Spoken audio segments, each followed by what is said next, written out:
Here we are, the second video for the Utgorn channel, for the Trumpet channel. So this was the beginning of course, the very famous Alexander Arutunian Trumpet Concerto. And I've chosen this because I had a question for Martin from Canada. And Martin asks, can you talk about memorization and suggestions on how to improve in this area? Okay, so Martin, Alexander Arutunian Trumpet Concerto, I'm going to put it over there. Open the score, and yes, I have two suggestions for you. The first one is that I think you have to sit down with a piece of paper, with the score, with a piece of paper, with the score, and sort of like look at it, listen to a recording, and read it through quite a few times. And it's really important that you do not just learn, I think, the solo line as such, but also maybe listen a little bit with what's going on in the orchestra. So maybe a proper score would be even better. Once or twice with the trumpet part alone, and then a couple of times or so with the real score as well, where you can hear what's going on in the orchestra. Obviously, you need to be able to know your bars rest in between, but if you know the music, it's so much easier not to get out of your count or coming in early or something like that. And then the second tip is very, very simple. I do not always learn, when I learn a concerto, from the beginning, although it's great to start from the beginning, but maybe what about the end first and then working yourself up to the beginning? So the end of that first phrase in the Arutunian,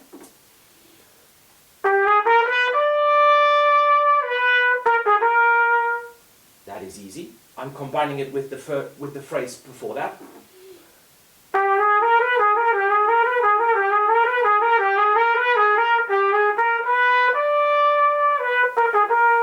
I do not necessarily play everything in time, exactly like it is on the page, but I'm just trying to memorize. So the beat before, okay?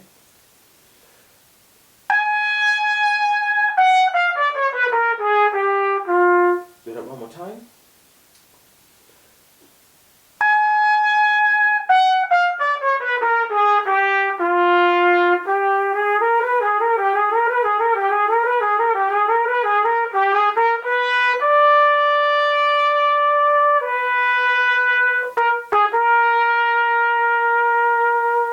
Okay, the beat before.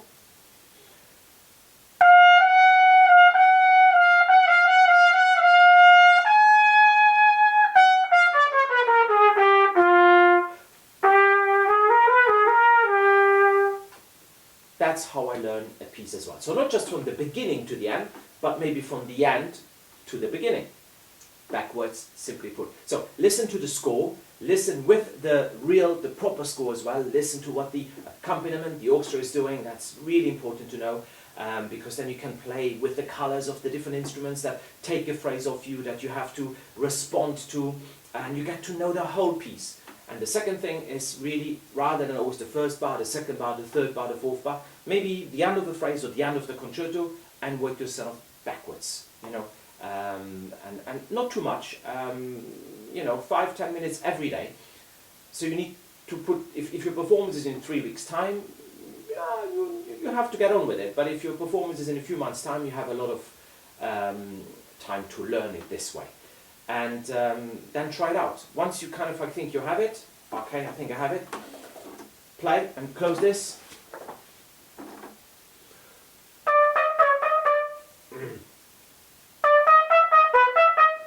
Now got it.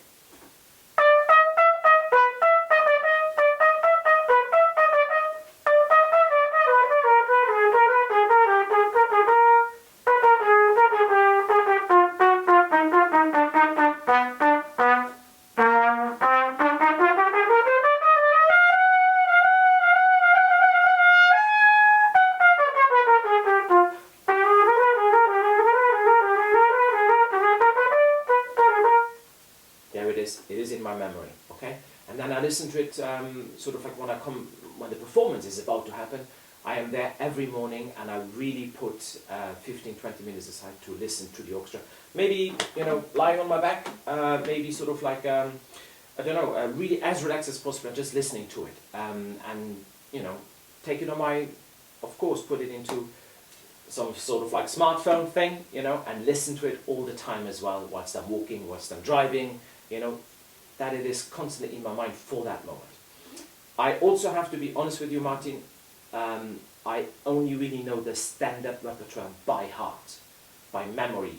The modern pieces I play with music, because I have to concentrate on the notes, on the rhythms, and I find that very, very tricky to learn the contemporain music by heart. So I'm just really doing the standard repertoire by memory. My second question that came up from the last video is from Andrew King. So Andrew, thank you so much for sending your question. I'm reading it out. It says, "Hi Philip, really enjoyed the first video."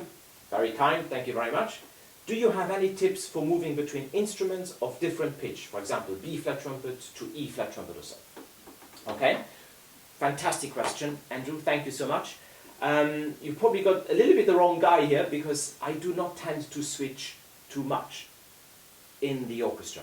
My weapon of choice, really my weapon of choice, is mostly my C trumpet.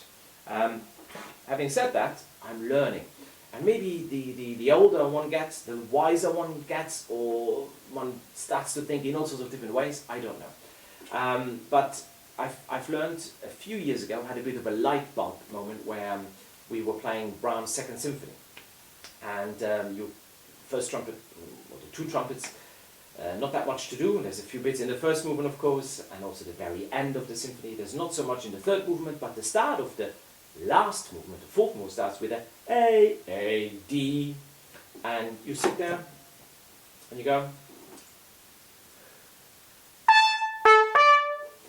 and yeah, that's a note you can think about whilst you know sitting there 2-3 minutes before counting your bar's rest or listening to the beautiful music that your fellow colleagues play. And so I thought, trumpet in D. Why would I not use a D trumpet for that? So here is my D trumpet. By the way, I brought my C, my B flat, my E flat, and my piccolo trumpet just for you, Andrew. I'll show you a couple of things that I do. So A, D. Now it's a G, G, C. Now logic hopefully tells me that this is a better note to get on as it is an open instrument, an open note on this instrument, an open G. And it adds maybe another 5% of 10%, 15%, 20%, 25% of security not to miss that note. But the reason I'm not the greatest person to talk about is because I'm not a B flat, E flat trumpet player, which is a fantastic tradition here, and not just here, but mostly here in the UK. I'm a C trumpet player. Don't ask me why. When I play a G, it's a G, and it's not a transposed A or something else. So that's why I'm comfortable on that. And also it's for me a question of sound. And I like the sound of the C trumpet. I like that brilliance. I like that sort of like, wow, the way you can fly over the band. When we are playing commercial music a little bit more, sessions or so, I use of course my B flat trumpet because all three of us then have a really good blend. But most of the time I'm using my C trumpet. Having said that, I brought a couple of excerpts. And just to show why I would change. Pulcinella, the toccata in the Pulcinella, if I can find it here. Oops, put it over there. So, let me see, let me show you. Bum bum bum bim bum bum bum bum bum ba ba da ba da ba da ba dum bum bum. Now, if I play that, and I play the whole Pulcinella on my C trumpet, of course, not just because of the end, but that's what I want to use. But when it comes to this bit, and I have to play this in E major, it's written trumpet in C, and this little bit is trumpet in E major. 4 sharps, that's hard.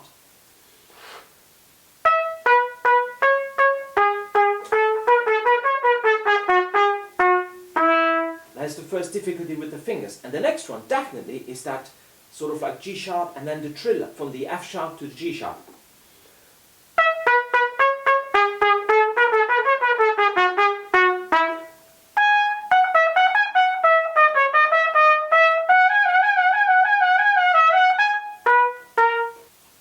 So there I do a little bit of a sort of like a lip trill combination with fast air, lots of air, and wiggle my fingers, and you know, sometimes I hope it comes out. True,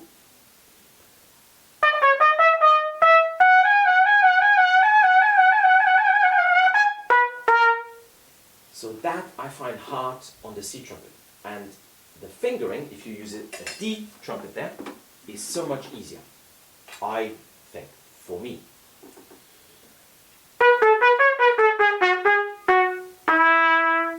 So is the trill.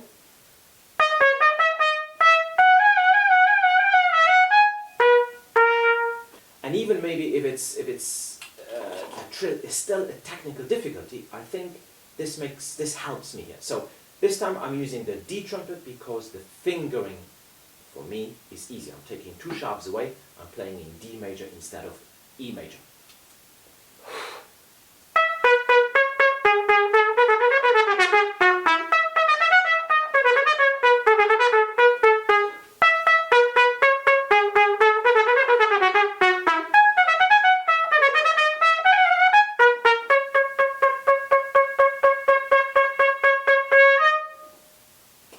Something like that. And apologies, I turned a little bit to this side, it's because my music is there. The other excerpt that I've changed quite often in the orchestra is Concerto for Orchestra by Bela Bartok. And we're talking here again, this is a piece usually sort of played at the end of a concert, about the big fugue at the end. The big fugue at the end. So obviously my weapon of choice would be my C trumpet. And that fugue starts with the second trumpet, and then the first trumpet takes over.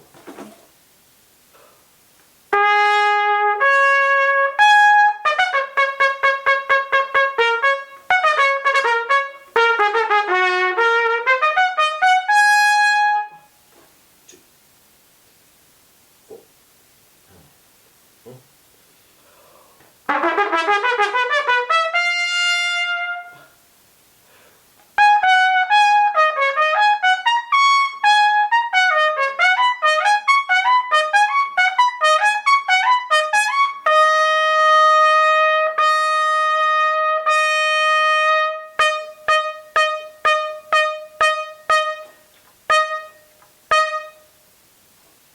Always play that excerpt to the end until that phrase there. So that is hard work on the C trumpet, especially at the end of a concert. So years and years ago, when I was studying in America, my teachers gave me a really good tip. So I do actually play this on my piccolo trumpet. Not everything, but the very last beat. Bum, bum, ba, da, da, do, da, do, da, dee, da. And for that, I use my B flat piccolo. Now some people say that's cheating. I've got no problems with that. I'm not cheating, but I'm actually finding with this little instrument, I am blending so much better with the woodwind, because that's what's going on at that moment. I don't have to be the macho trumpet at that time that needs to sort of like play this louder and need to be heard from here to, I don't know, as far away or as loud as possible. No, I am actually just another voice among a lot of voices. So this really helps me. And if we're recording this and if we're doing this 10 times, I can play this without forcing too much on the piccolo trumpet. What is a little bit tricky is the way that I do it. And maybe it's not to be recommended, it's just a little trick.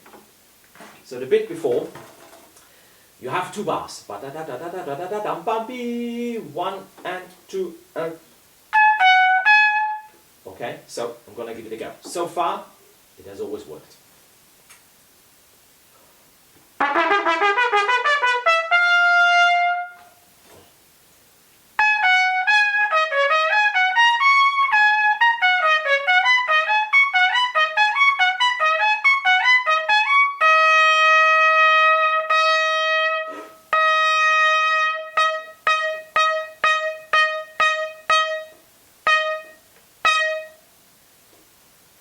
Why not try it out? It's a little trick, but certainly it makes it easy to play on the piccolo trumpet because, you can play this quite often.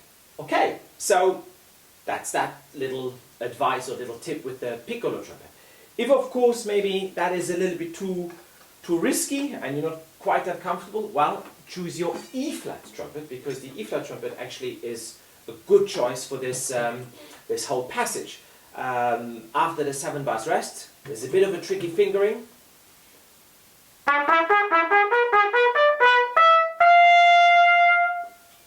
But then that little fugue afterwards, bum, bing, bum, bum, bum, bum, bum, bum, bing, bum. It's almost in the key of B flat type of, okay? Let's have a go.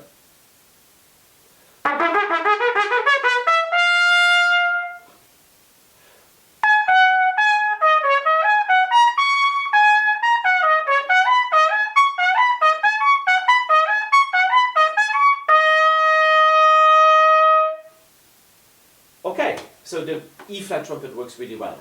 Andrew, your question, for me, 3 things. The fingering, sometimes choose a trumpet that makes that a bit easier. Little technical passages, of course, because of that as well. And then a smaller instrument, like the piccolo trumpet here, specifically, it blends better and you don't have to tire yourself out so much.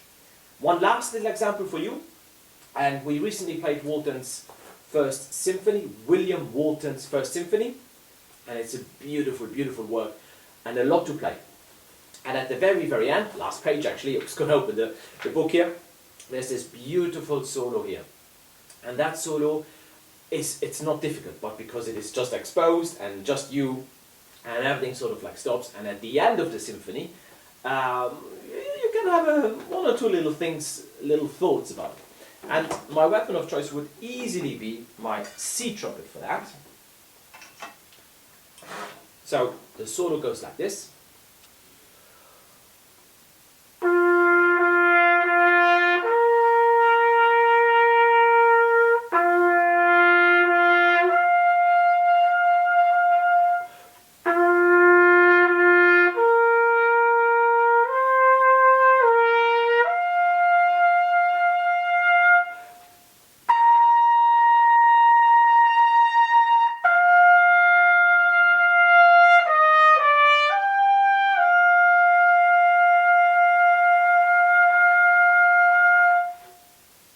It's this absolutely stunning moment where everything stops and this bugle sort of like call comes.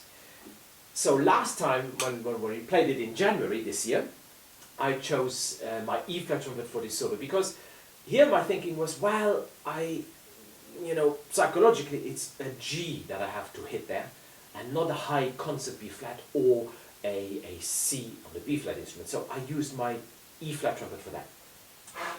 And it was actually a quite sweet sound that I tried to emulate.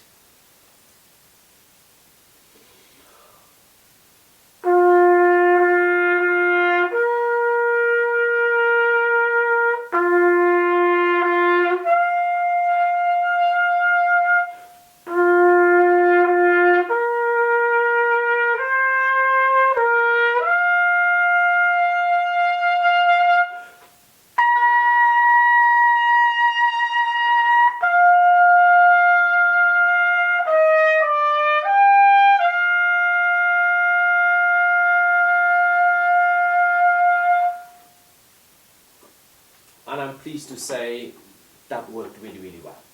Okay, so that's my question answer to you. Hopefully that helped. This last piece, I chose it because it was psychologically easier on a small instrument. The Bela Bartok, for example, I can play 10 times if it has to be, a dozen times if it has to be, hopefully always right, without knackering myself, without tiring myself too much. And then Pulcinella really for the fingers. So that's why I swap instruments. But as I say, for me, my main instrument is the C trumpet, and I think that is a good instrument that bridges the gap between the B flat and the E flat trumpet. Okay, Andrew, thank you so much for your question. Fantastic question, as I said before. Thank you so much for watching, and that's it. Hopefully we will make another video very soon again. Take care, bye!